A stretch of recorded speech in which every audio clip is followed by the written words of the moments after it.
నంద్యాలలోని దేవనగర్లో church ముందు ఓ యువతి ఆందోళన చేసింది. తనను పెళ్లి చేసుకుంటానని పాస్టర్ మోసం చేశాడని నిరసన తెలిపింది. పాస్టర్ తనను గర్భవతిని చేశాడని ఆమె ఆరోపిస్తోంది.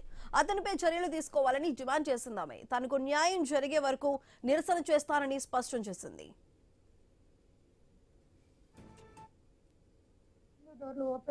రెండు డోర్లు బ్లాక్ వేసి నన్ను బలాత్కారం చేయడం జరిగింది.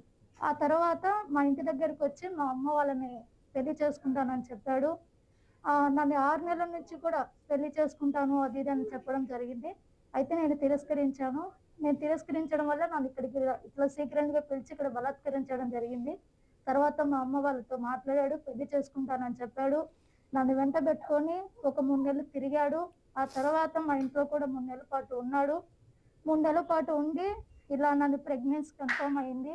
ఆ ప్రెగ్నెన్సీ కూడా పోవడానికి టాబ్లెట్ తీసుకురావడం జరిగింది.